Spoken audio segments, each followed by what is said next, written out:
Hey, how's it going? Another little video on some Airfix 1/32 scale toy soldiers. This time I want to have a look at the British Paratroopers. This is the first set ever produced by Airfix in 1/32 scale.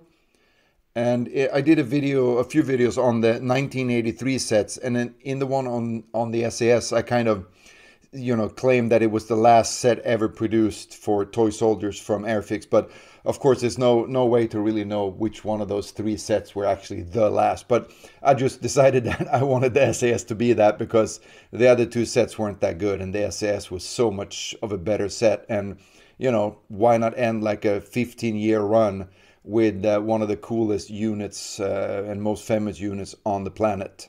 But that said, we all know for sure that this is the first set ever produced by Airfix in 1/32 scale. If you want to see each figure then later on up close, stick around till the end, and I'll show them in the light box spinning around and all that good stuff. So this set was actually first released in 1968 in a blue box with a big window front. Looks nothing like the box that came later, and also it had the figures still on the sprues. It was then part of the 1969 sets, like this box here. Those were the first brown box types with this logo here before they started doing the round one. And this type box, they ran them between 1969 and 1971. But as all other sets from those years are fairly easy to find, and the Paras, this one is not, I highly doubt that it was produced for all those 3 years from 69 to 71. Just maybe they realized that these early figures were not up to par really with all the other sets at the time. Yeah, this box I got, I mean, it's in fair condition because these are so hard to find. So if you get one like this, I'm pretty happy about it. The cover art is different from the set that came after. Of course, because they try to depict some of the figures in the box on the box art. So that you kind of have here. These guys are of course not in this box. On the side, bazooka, submachine gun. So the back, you got a few of the soldiers again here. And at this time there's only 5 sets available. This set was not of course on the list here. Also British commandos, American infantry, German infantry and Russian infantry. So only 5 sets at this time. But anyways, these are a bit different from other 1/32 scale set that Airfix did later as far as details and poses also. Details, if you compare to the second type version Paratroopers, it's way different. It doesn't look like the same person sculpted them as far as how good the details are and also how natural the poses look. And this figure here, firing up in the air at a weird angle.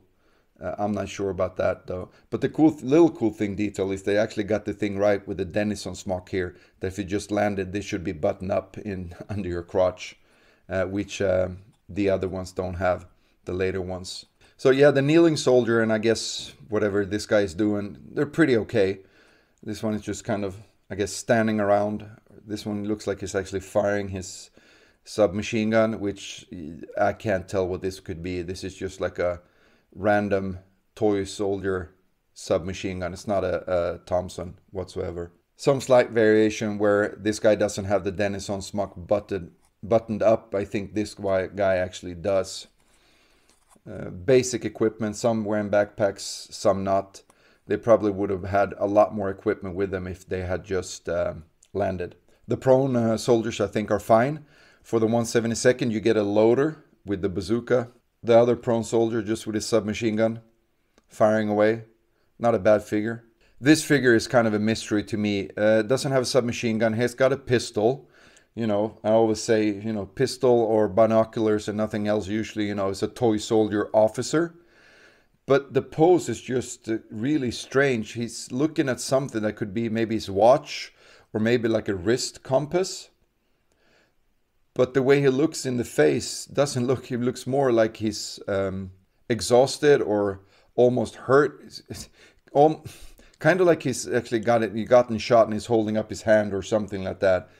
So yeah, very strange figure. This figure though I really like. It's kind of cool. Nice details on the jacket. The pockets, I mean, a bit too accentuated, but it's kind of cool. And if you ever saw way back when. It was a TV show called How the West Was Won, and there was one character called Zeb McCahan, and to me, the way he walks, this guy with the bow-legged, almost rolling back and forth while walking, he looks totally to me like Zebulon McCahan from that TV show. So that's why I call him. This is my Zeb McCahan of the Paratroopers. All in all, not that great of a set, and with the prices they're going for these days, this would not be the first or even second or third set I would collect. But if you have a lot, or you really, maybe you had these as a kid, of course, then you might want to fork out the cash for it. But it's fun to have, I think. It's a quirky little set from, the history of Airfix, and being the first ever released, it's kind of fun. It's kind of fun to see the development and how they grew, and this is the start of like a 15-year-old run of probably the world's best toy soldiers ever from Airfix. So I just wanted to show you my little disaster that happened maybe 6 months ago or a year ago, I can't remember. I bought this set, with 11 figures whole and some broken, and the seller was very clear, so it was a good sale.